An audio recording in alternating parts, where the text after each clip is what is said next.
जय जोहार, नमस्कार संगवारी हो। स्वागत है आप सभी का दैनिक छत्तीसगढ़ चैनल पर। दोस्तों, छत्तीसगढ़ प्रदेश की आज की जो भी महत्वपूर्ण खबरें सामने आ रही है, जो आपको जानना बेहद जरूरी होता है, इन्हीं सभी बड़ी खबरों के बारे में हम आपको विस्तार से बताने वाले हैं। सबसे पहली बड़ी खबर से शुरुआत करें, जहां पर एक बहुत बड़ा जो घपला है वो सामने आया है। महिला को मृत समझ करके इनका जो अंतिम संस्कार है हॉस्पिटल वाले करने जा रहे थे। चिता पर लिटाते ही इनकी जो सांसें हैं वो चलने लगी। इस वजह से हड़कंप जो है पूरी तरीके से मच गया। बात जो है महामारी काल की सामने आ रही है राजधानी रायपुर से, जहां पर प्रदेश के सबसे बड़े अंबेडकर अस्पताल में डॉक्टरों की जो है बड़ी लापरवाही सामने आई है। यहां पर डॉक्टरों ने एक 75 साल की बुजुर्ग जीवित महिला को मृत घोषित कर दिया। महिला के जीवित होने का पता जब चला जब अंतिम संस्कार के लिए उन्हें जो है शमशान ले गए थे। वहां जैसे ही महिला को चिता पर लेटाया जा रहा था, तभी शमशान घाट के संचालक ने देखा कि महिला की सांसें और पल्स चल रही थी। इसके बाद जब डॉक्टरों ने उनकी पल्स को चेक किया तो महिला जीवित मिली। इस घटना से मौजूद वहां पर जो परिजन थे वो पूरी तरीके से हड़बड़ा गए थे। बात करते हैं लॉकडाउन के संबंध में। एक और बड़ी खबर सामने आ रही है, जहां पर रायपुर में 5 मई के बाद से एक बार फिर से लॉकडाउन बढ़ने वाला है। इसके लिए लेटेस्ट अपडेट जो है जारी किए जा चुके हैं, जहां पर राजधानी रायपुर में लॉकडाउन 5 मई के बाद भी बढ़ने के आसार नहीं है, क्योंकि मुख्यमंत्री भूपेश बघेल ने मीडिया से वीडियो कॉन्फ्रेंसिंग के माध्यम से बातचीत में ऐसे संकेत बताए हुए हैं। बता दें कि महामारी के बढ़ते रफ्तार को देखते हुए रायपुर में 9 अप्रैल से लेकर के 19 अप्रैल तक लॉकडाउन लगाया गया था, लेकिन संक्रमण में कमी नहीं आने पर जिला प्रशासन ने इसे 26 अप्रैल तक पुनः बढ़ा दिया था, जिसके बाद से भी संक्रमण की रफ्तार कम न होने पर प्रशासन ने तीसरी बार लॉकडाउन को 5 मई तक बढ़ा दिया था। वहीं मीडिया से बातचीत में सीएम भूपेश बघेल का कहना था कि क्या नकदी के संकट का सामना कर रहे छोटे व्यापारियों को राहत देने के लिए बैंकों में नकदी मिलने की व्यवस्था की जाएगी। तब जवाब में सीएम ने कहा कि बैंकों में नकदी मिलने लगी तो ग्राहक जुटेंगे और सोशल डिस्टेंसिंग व अन्य दिक्कतें होंगी, तो कुछ ही दिनों की बात है, जल्द राहत मिलने वाली है। मौसम का एक बार फिर से मिजाज जो है बिगड़ता हुआ दिखाई दिया है। मध्य प्रदेश बॉर्डर तक ये जो मिजाज है बदल चुका है, क्योंकि 30 किलोमीटर प्रति घंटे की रफ्तार से धूल भरी आंधी जो है बीते दिन चली है। कई गांवों में लोगों के घरों के खपरेल और छप्पर पूरी तरीके से उड़ चुके हैं। पारा सामान्य से 2 डिग्री बढ़ गया है। बता दें कि छत्तीसगढ़ के कवर्धा में बुधवार को आई धूल भरी आंधी ने कई गाँवों के लोगों को घरों को नुकसान पहुंचाया है। लोगों के घरों के खपरेल गिर पड़े हैं, तो वही तमाम मकानों के छप्पर उड़ गए हैं। मौसम का मिजाज अचानक ऐसे बिगड़ा कि उसका असर मध्य प्रदेश बॉर्डर से लगे गांवों तक भी दिखाई दिया। मौसम विभाग के अनुसार तकरीबन 30 किलोमीटर प्रति घंटे की रफ्तार से तेज हवाएं चली है। हालांकि इसके बावजूद तापमान में 2 डिग्री की बढ़ोतरी दर्ज की जा चुकी है। छत्तीसगढ़ के ग्रामीण क्षेत्रों में महामारी की दूसरी लहर पहुंच चुकी है, जिस वजह से संक्रमण दोगुना बताया जा रहा है। छत्तीसगढ़ में महामारी की दूसरी लहर गांवों तक पहुंच गई है। इस बार दूसरे राज्यों से लोग कम लौटे हैं, फिर भी संक्रमण गांवों तक पहुंच गया है। बता दें कि स्वास्थ्य विभाग के अधिकारियों का कहना है कि शहरी व ग्रामीण क्षेत्रों में मिलने वाले मरीजों के आधार पर रिकॉर्ड नहीं बनाया जाता है, लेकिन इस बार कुल संक्रमितों में से 25 से लेकर के 30% गाँवों से आ रहे हैं। इस वजह से ग्राम पंचायतों में क्वारंटीन सेंटर बनाने का निर्देश भी यहाँ पर जारी किया गया है। सरपंच और कोटवारों को दूसरे राज्यों से आने वाले लोगों की निगरानी की जिम्मेदारी सौंपी गई है। इसके अलावा रायपुर, बिलासपुर, दुर्ग, राजनांदगांव आदि बड़े जिलों में एक्टिव मरीजों की संख्या कम रही हो, जबकि रायगढ़, जांजगीर चांपा, मुंगेली, पेंड्रा, बलरामपुर, जसपुर आदि छोटे जिलों में ये जो संख्याएं है बढ़ती जा रही है। इस वजह से गांवों तक पहुंचने का कारण जो है स्वास्थ्य विभाग के अधिकारियों ने बताया हुआ है।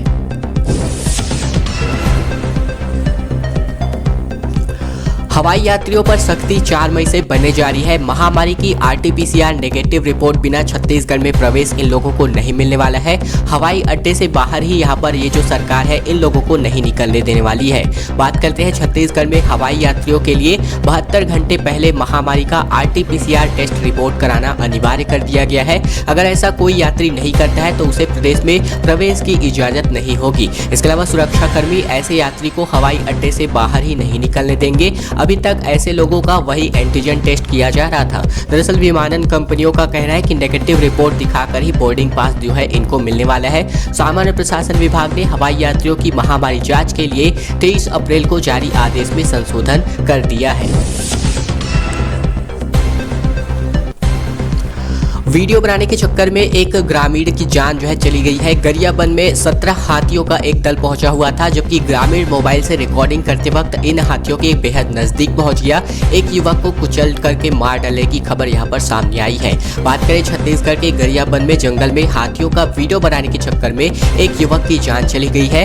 हाथियों ने झुंड को दौड़ा करके जो है हाथियों के जो झुंड है इन्होंने युवक को दौड़ा करके कुचल दिया। गंभीर हालात में ग्रामीण वन विभाग की टीम ने उसे मैनपुर अस्पताल में भर्ती कराया, जहां पर इसने दम तोड़ दिया। मरीजों के सामने सड़क का भी संकट यहां पर सामने आया है, क्योंकि जीपीएम कोरिया सहित कई जिलों को जोड़ने वाले नेशनल हाईवे का इतना खराब हालात है कि बिलासपुर आने में यहां पर कई घंटों लग जाते हैं। लाए जा रहे मरीजों की जान इस वजह से भी आधी से ज्यादा जोखिम में है। बता दें कि इस समय कोविड पॉजिटिव पेशेंट को बेहतर इलाज के लिए बड़े शहरों में शिफ्ट किया जा रहा है। ऐसे में बिलासपुर के आसपास बसे जिलों में जहां तक कि मध्य प्रदेश के मंडला शहडोल तक के मरीजों को यहाँ अस्पतालों में लाया जा रहा है, यानी कि यहाँ के अस्पतालों में लाया जा रहा है। लेकिन इनमें सबसे बड़ी समस्या बन गई है बिलासपुर जबलपुर नेशनल हाईवे की बदहाल स्थिति। जहां हालात यह है कि पेंड्रा गौरेला की महज 97 किलोमीटर की दूरी तय करने में 3 घंटे से भी ज्यादा का वक्त लग रहा है। यहां पर नेशनल हाईवे का काम शुरू ही नहीं हो पाया है, जबकि 2 साल पहले केंद्रीय मंत्री नितिन गडकरी ने जबलपुर से लेकर के बिलासपुर तक नेशनल हाईवे बनाने की घोषणा कर दी थी। इसके बाद से पिछले साल यह सड़क नेशनल हाईवे अथॉरिटी को हैंडओवर कर दिया गया था। इसके बाद से भी विभागीय खींचतान और लेट लतीफी के कारण मंडला शहडोल पेंड्रा केंद्रा रतनपुर होकर बिलासपुर आने वाली इस सड़क के अधिकांश हिस्से में कोई भी काम नहीं हो पाया है। दोस्तों वक्त हो चला है अगली बड़ी खबर को जानने का, लेकिन उससे पहले हमारी एक छोटी सी प्रार्थना है आप सभी से। अगर आपको यह वीडियो पसंद आ रहा है तो इस वीडियो के नीचे लाइक बटन है, दबा करके आपको इस वीडियो को लाइक कर लेना है। लाल कलर के इस बटन को दबा करके चैनल को सब्सक्राइब कर लेना है। घंटी को दबा करके ऑल नोटिफिकेशन को इनेबल कर लेना है, ताकि प्रतिदिन आपको छत्तीसगढ़ प्रदेश की इसी प्रकार की समाचार जो है आप तक जो है पहुँचती रहे। तो ये छोटा सा काम जरूर कर लेना है। छत्तीसगढ़ की प्रतिदिन की खबरें पाने के लिए चैनल को सब्सक्राइब करके घंटी को दबा करके ऑल नोटिफिकेशन को इनेबल कर लेना है। 18+ के टीके में जो है देरी का मामला सामने आ रहा है, क्योंकि छत्तीसगढ़ में जुलाई के अंत तक यहां पर कोवैक्सीन कोविशील्ड की जो है दवा पहुंच पाएगी। कोविशील्ड उत्पादक की ओर से अभी तक कोई भी जवाब यहां पर नहीं आ पाया है। छत्तीसगढ़ में 1 मई से प्रस्तावित महामारी टीकाकरण का तीसरा चरण समय पर शुरू नहीं हो पाएगा, क्योंकि कोवैक्सीन की उत्पादक भारत बायोटेक ने सरकार को बताया है कि कंपनी जुलाई के अंतिम सप्ताह से पहले उनको टीका डिलीवर नहीं कर पाएगी। इधर कोविशील्ड की उत्पादक जो है सीरम इंस्टीट्यूट से सरकार का अभी तक कोई भी जवाब नहीं मिल पाया है। छत्तीसगढ़ के राज्य टीकाकरण अधिकारी डॉक्टर अमर सिंह ठाकुर के मुताबिक सरकार ने दोनों कंपनियों को कोविशील्ड और कोवैक्सीन की 25-25 लाख खुराकों का ऑर्डर दे दिया था। हालांकि कोवैक्सीन के उत्पादक भारत बायोटेक की ओर से अभी तक फिलहाल कोई भी जवाब नहीं आ पाया है। उन्होंने जुलाई के अंत तक आपूर्ति की बात कही है, लेकिन अभी कोविशील्ड उत्पादक सीरम की ओर से कोई भी जवाब नहीं आ पाया है। बात करते हैं अब जो है एयरपोर्ट के करीब जो है जल्द ही 100 ऑक्सीजन बेड का कोविड सेंटर जो है खुलने वाला है। राहत की खबर सामने आ रही है, जहां पर महामारी के भीषण दौर में मरीजों को इलाज कराने ऑक्सीजन बेड की दिक्कतों का सामना न करना पड़े। जैन समाज ने एक बार फिर से सेवा भाव के लिए तैयारियां अपनी तत्परता दिखाई है। नया रायपुर के एयरपोर्ट के पास जैनम मानस भवन में कोविड केयर सेंटर चालू करने की तैयारियां तेजी से चल रही है। समाज के वरिष्ठों का मानना है कि महामारी की दूसरी लहर से त्राही मची हुई है, इसलिए ऑक्सीजन युक्त 100 बिस्तर का कोविड केयर सेंटर जल्द ही शुरू होगा, जहां व्यवस्थित तरीके से जरूरतमंदों का इलाज जो है कर पाएंगे। सीएम भूपेश बघेल ने प्रधानमंत्री मोदी को एक पत्र लिखा है, जिसके अंतर्गत 1 मई से शुरू होने वाले वैक्सीनेशन के लिए यहां पर एक डिमांड जो है इन्होंने कर रखी है। बता दें कि सीएम बघेल ने 1 मई से शुरू होने वाले 18+ वालों के लिए वैक्सीनेशन के संबंध में प्रधानमंत्री मोदी को पत्र लिखा है। 1 मई से 18 जो आयु वर्ग के सभी लोगों को वैक्सीन लगवाने के लिए केंद्र द्वारा बनाई गई योजना और उनके व्यवहारिक अमल की पद्धति से राज्यों को अवगत कराए जाने की डिमांड जो है इस पत्र के माध्यम से करी गई है। इसके अलावा सीएम भूपेश बघेल ने कोविड वैक्सीन पर प्राण रक्षक रूप में बात मानने की सामने आई है। इस पर सारे टैक्स हटा लिए जाने चाहिए, ये बातें जो है इन्होंने डिमांड कर रखी है ताकि इनका प्राइस कम से कम दामों पर उपलब्ध हो पाए। सरकार वैक्सीन को लेकर के अपनी इच्छा शक्ति का प्रदर्शन करे और अन्य कंपनियों भी इस वैक्सीन का उत्पादन करने की व्यवस्था पूरी करे ताकि जो भी वैक्सीन है इनका उत्पादन ज़्यादा से ज़्यादा किया जा सके। इस संबंध में सीएम भूपेश बघेल ने प्रधानमंत्री मोदी को पत्र लिखा हुआ है। गढ़चिरौली में एनकाउंटर का मामला सामने आ रहा है। C60 फोर्स के जवानों ने 8 लाख के इनामी 2 नक्सलियों को मार गिराया है। 4 घंटे चली इस मुठभेड़ में 5 दिन पहले इसी इलाके के थाने के पर जो है रॉकेट लॉन्चर से हमला नक्सलियों द्वारा किया गया था। छत्तीसगढ़ महाराष्ट्र बॉर्डर से लगे गढ़चिरौली जिले में बुधवार सुबह सुरक्षा बलों और नक्सलियों के बीच मुठभेड़ हो गई। करीब 4 घंटे तक चली इस मुठभेड़ के दौरान सुरक्षा बलों ने 2 इनामी नक्सलियों को मार गिराया है। उनके 100 भी बरामद कर लिए गए हैं। मारे गए नक्सलियों की पहचान हो गई है और एक पर 6 लाख तथा दूसरे पर 2 लाख रुपए का इनाम था। मौके से हथियार व अन्य सामान को भी बरामदी की जा चुकी है।